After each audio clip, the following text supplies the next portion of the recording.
Well, good morning, everyone. I'm Katey Roshetko, and it is so good to be with you guys again on this Monday. I hope you all had a great weekend. Yeah. Fridge. Did you know that? Oh, Bill? Oh. Daryl right out of the fridge. left one day, and Shocking. he's Oh, like, no. I forgot to close the door. Fine. Daryl and I left one day. I basically have baseball in my blood. I'm a Cleveland Guardians fan. I've been going to baseball games my entire life. And last year on opening day, it was so warm. We were in t-shirts, we were in shorts, it was beautiful, and then 3 days later I gave birth in a snowstorm. So that is Reno for you. You guys are such a joy, and I'm sad to let you guys know that tickets are almost sold out. So if you want to see this show, you do not have much time to wait. You definitely want to go ahead and get your tickets. It is playing at the Pioneer Center all the way through Sunday. Ever since I had my daughter over a year ago, I just feel like brain fog has been my constant companion. And I'm curious to know, is this something that's just temporary, or is this something that I might need to go and look at further? And of course, there are other people who are probably asking the same question. So let's start with the what is brain fog. We are so incredibly excited to have these talented young artists, Juliette Leong and Ethan Mao, here. So thank you guys so much for being here. This is a big deal for me because I have zero musical talent at all, so I am going to be your guys' biggest fan because I cannot do what you do. And Juliette, I know you are, what, 9 years old, right? Okay, so how long have you been playing the violin? I've been playing the violin for about 5 years. 5 years? You started when you were 4? You're blowing my mind right now. What about you, Ethan? Yeah, I'm 11, also started at 5 years old, so 5-6 years now. Wow, okay. We have a grip cup. And then we have a popcorn tin. Honey, I want them all. Hey, Gidget, are you ready to try this? Are you ready? All right. Check out Do you the see camera. Daddy over there? Daddy? All right, let's Ready? go ahead. Go on. Go get him, Gidget. Come on, Gidget, Gidget, Gidget. Go, Gidget, go, Gidget. Good job, there we go. Well done. And there you have it, you guys. That's exactly what you guys will get when you go to Wagon Wheels. Come on over here, Cindy. Where are you at? Come on back over here, Ruth. You can leave the dogs over there if you want. I just want to thank you guys so much for being here. It gives them the opportunity to pick out the clothes that they want to wear. You know, let's say you're a little girl and, you know, maybe people who are donating, like, oh, little girls like pink. And that's a child who doesn't, you know? So the idea that they can go and pick out a shirt that they actually want to wear and it's not something that's just handed to them as an afterthought is really, really crucial. Maintaining their identity. Exactly. And whenever Sherry comes on the show, I always tell her that if I had a math teacher like her, I might be in a different career field because math was not this fun growing up. So today on Morning Rig, we are following the Davis fire closely as crews make progress on the flames and the community continues to step up in big and small ways.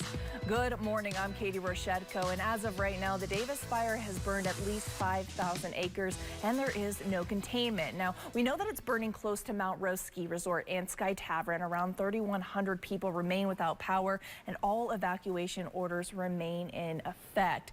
And for now, we're really just in that waiting game while firefighters work a day and night to put out the flames. Now, this is a look at the impacted areas on the perimeter map. It includes Galena, Mount Rose, Arrow Creek, and Montreux. The evacuation warning has been lifted from the Virginia City Highlands. Now, if you live in the lower portions of the evacuated area and need to get back home for a specific reason, the Sheriff's Office is asking you to go to the UNR Redfield campus. If you don't belong in this area, we'd ask that you stay out. The Sheriff's Office has roaming patrols making sure that the homes in the evacuation areas are protected. If you do not live on that side of town and do not need to be there, as you just heard Sheriff Balaam say, officials are stressing that it is imperative that you stay away. And they say people have pulled out lawn chairs trying to watch the flames, and deputies are asking that people do not do that. And with the fire still not under control, the evacuation zone could expand even further. We spoke with one resident who says that she's house sitting in the Monte Vista neighborhood and is trying to monitor the fire's movement. I've been panicking. I'm watching over her house, watching the ridge, making sure that the fire doesn't come up over the ridge. Other residents we spoke to are preparing their homes before they depart, and that includes throwing out food that has gone rotten due to no power, watering the landscape in case fire approaches their homes. Now, families say that at this point, all they can do is gather their belongings and hope firefighters contain it before it reaches their homes.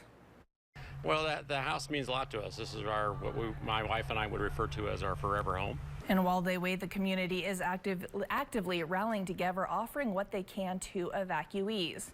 Now, we have compiled many of the resources that are available, and we'll continue to share them with you throughout the day. First of all, the Atlantis is now on the growing list of hotels that offer discounts for people who have evacuated. Their rate is $59 and no resort fees. Other hotels in the areas that are also offering discounts now include the Row, Nugget, Peppermill, Grand Sierra, J Resort, and Reno Suite. They have all offered room discounts, with many of the resort and pet fees waived. Guests should just ask for an evacuee rate when checking in and then must show valid proof of residency. And the City of Reno's Parks and Rec Department is offering free shower drop-ins at Moana Springs Community Aquatics and Fitness Center, Evelyn Mount Northeast Community Center, and Northwest Pool. Certainly a good resource there. Sometimes just showering is very, very helpful to calm the mind. For those who just need an emotional break, our center in Reno is opening its doors. They posted on social media that they're welcoming anyone in need of a safe space to catch their breath, charge their phones, and just figure out resources and more. They are located in Midtown and even have a library and art space that's great for kids. Our center also putting the word out to their LGBTQ+ community that there is a need for pet sitters for those families that have been displaced because of the fires. So if you're interested, reach out to our center at the number there on your screen. And now, speaking of pets, Carson Tahoe Vet Hospital says that they are opening up for disaster relief boarding for small animals. They do ask that you call before arriving. That number is 775-883-8238, and just listen for the option for disaster relief. The veterinary office is located at 3389 South Carson Street in Carson City. Meanwhile, the nonprofit Kathmandu is also offering some space for temporary cat housing. The nonprofit is also accepting donations like pet food, blankets, toys, and other tangibles for pets impacted by the Davis fire. They're located at 1829 Brown Street in Carson City. And Ashley's Toy Closet shared this picture on Instagram yesterday following their Davis Fire donation drive at the Chick-fil-A in Sparks last night. The post said, "Wow, the community is amazing, and I couldn't agree more." They gave a special shout out to the Reno Aces, Battleborn Hunters Association, and Hammers Healthy Hounds. Now, during this stressful time, kids are also out of school, leaving many parents not sure what to do while they wait to be allowed back home. So Sweat Fitness posted this reel on social media welcoming evacuees to come and take a load off at their gym in Reno. There's plenty of space with clean air, bathroom, showers, and even a kid zone for the littles. They are also accepting donations to give out to people in need. And to help you plan your next meal, Shush Boom Brewing is offering a family meal deal today through Thursday. You can get 1 small cheese pizza, 1 large specialty pizza, a salad of your choice, and 3 chocolate chip cookies for just $50. This offer is available for pickup and dine-in. A great deal there. Now, while crews are working hard to battle the wildfire, there's a team of retired firefighters and paramedics working to help the first responders. The Nevada Peer Support Network is a nonprofit made up of firefighters, emergency responders, and veterans who know firsthand what it's like to be in these high-stress emergency situations. The network's firefighter rehab crew showed up on day 1 of the Davis fire, and they've been helping our firefighters not only with their physical health, but with their mental health as well. They say firefighters can come talk to their support network of retirees anytime. When you spend a lot of your career just answering 911 calls and meeting strangers, it's great to take care of our own. The Nevada Peer Support Network is also helping to rehydrate and refuel the firefighters during these long days. They have served about 400 personnel so far this week. And to also help first responders refuel and to say thank you for their work, Hub Coffee Roasters is offering free coffee at their Meadow Creek location. And Mari Chewy's is also offering 15% off to first responders. Now, they posted these photos yesterday of several law enforcement members taking a break from the long hours spent in the field and getting some much needed sustenance to go back out there and do it all again. The discount is available at all Mari Chewy locations. And if you want to know how you can help those in need following the Davis fire, the United Way of Northern Nevada and the Sierra have launched an emergency assistance fund. These funds will provide critical resources like food, shelter, and emergency financial assistance. Donations can be made by visiting uwnns.org. And if you are in need of assistance, make sure you reach out to the organization on how to receive that help. Before the roar of the fans and the stomps of the bulls' hooves on the dirt, there's a different kind of energy that permeates through the Reno Rodeo. This morning, manpower. Hundreds of volunteers show up the Saturday before the rodeo to make sure everything is ready for the fans, athletes, and animals. What don't we have to do before opening day? I mean, literally, we're wiping down the grandstands. We're cleaning off banners and hanging them up. We're sweeping out the stalls. We're doing everything you can think of to make this the best rodeo experience in the country. And in the roster of 1,200 volunteers, many of the families are multi-generational rodeo helpers. My name is Frankie Phillips. This is my son, Frankie Phillips V, my wife, Juliana Phillips, and my daughter, Harper Phillips. Both Frankie and Juliana's dads started volunteering in the 80s and 90s, and they've put a lot of blood, sweat, and tears into the ground. My sister actually was almost born in the stands here. My mom went into labor here when I was mutton busting. A rodeo pastime that she's passed down to her own daughter. What's the trick? Hang on tight. Hang on tight, that's it? That's the only advice? Nope, have fun. And have fun too, I love it. And having fun is the name of the game for all of these volunteers who get to enjoy a private saloon, early shopping and discounts, and an up-close experience to all the action. It's always been one big family. You can lean on anybody, you can provide help, and we all have the same goal in mind, and we love to come down here and put on a great show for our city of Reno. And to all the volunteers making the rodeo happen, We want to say thank you. A big, heartwarm, and heartfelt thank you. You do so much for us. You make Reno Rodeo what it is. So thanks for being here. it doesn't matter how long you've lived in Reno. This is very cute. It's adorable. There's always something new to try. I enjoy this experience of being here at the garden. This is the first time Bonnie Ellis and Sally Shaw have been to the Garden of Reno on Wells Avenue. The flower and coffee shop is just one of many outings these two have shared over the last couple of months. Bonnie is up for anything. I love that about her. She had to go to the Social Security office one time. Another time she had to go to, I forgot the name of the place. Oh, Reno Town Mall. Yeah, that was it.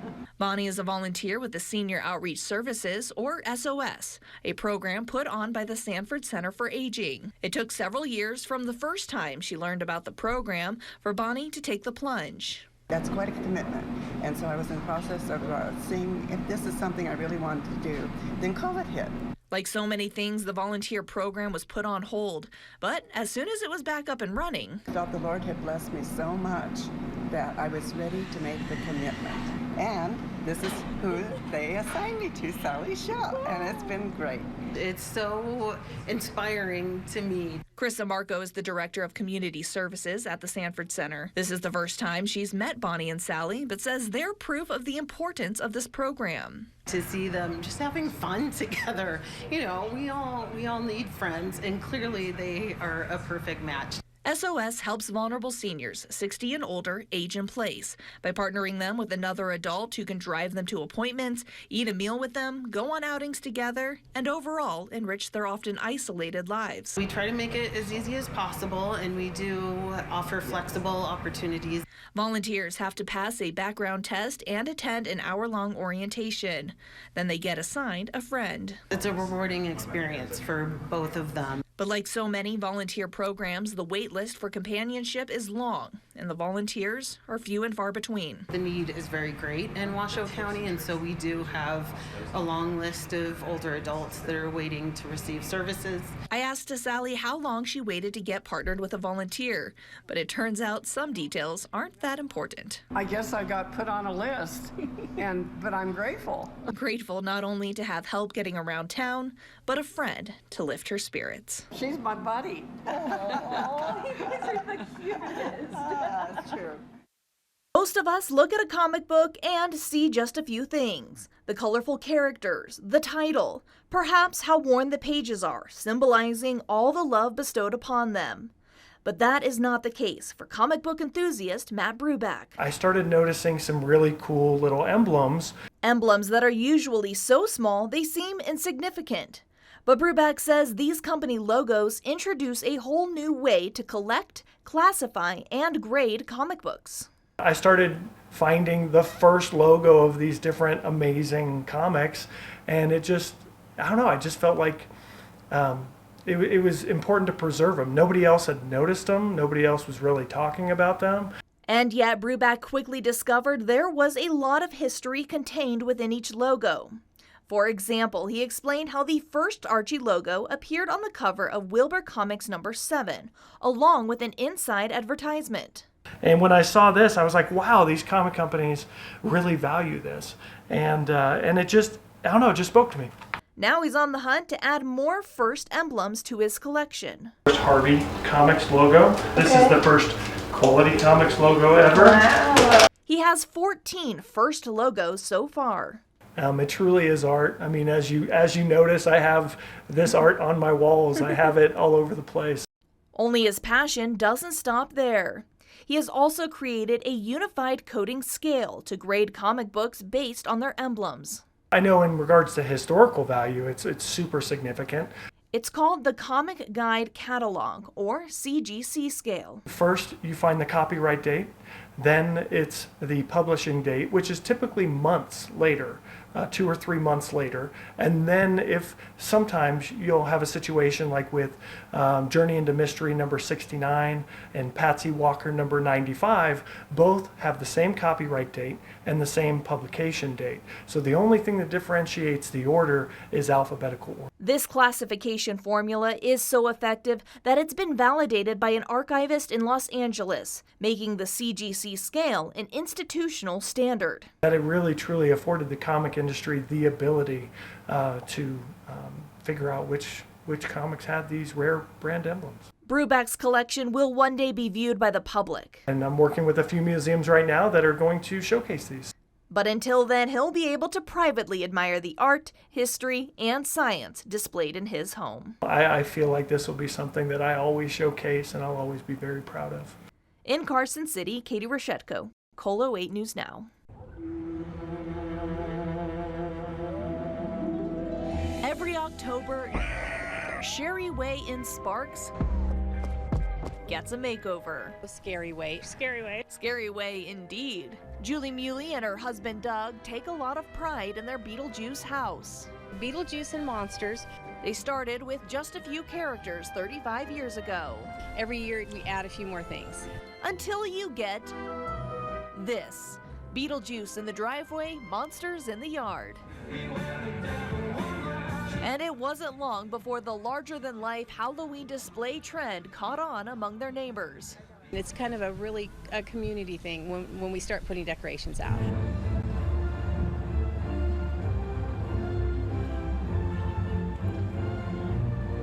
Including the Martin family, whose Pirates of the Caribbean house makes a statement.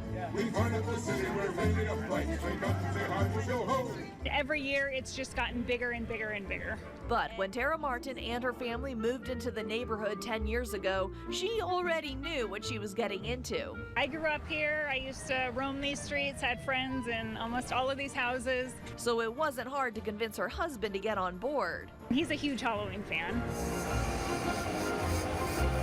And take their decorating skills to the next level. My husband's kind of learned how to do all the lights and all the technical stuff. So that you can tune into the radio and watch the lights dance in time to the whimsical playlist. When you watch a little kid come up to your house and their eyes are huge and just that awe and that excitement, that's why we do it, and it makes it all worth it. It's so special because it's been memory making. Someone just the other day said, I'm 30 now, and I was a little kid when I started coming here, and now this is my child, and we drive by every single day for a month. And I feel very special to be part of that. So whether you're coming for the creepy or the kooky, the mysterious or the spooky, I love this neighborhood. Scary Way is the ultimate place to trick or treat. Every Wednesday and some other shifts during the week, This is pretty typical. you'll find Bill and Joanne Coles serving up warm meals at the St. Vincent's dining room. Together they have always had a heart for people, and Joanne worked for 40 years as a social worker.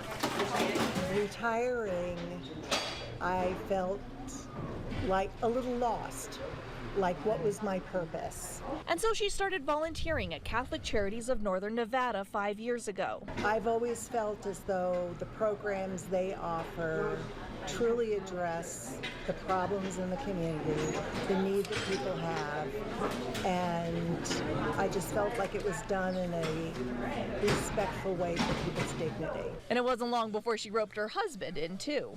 Coming is really important for me for two reasons.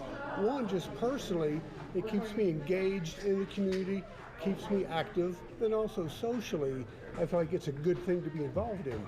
It's an important program. Volunteer hours are flexible, and you can take as many or as few shifts as you like.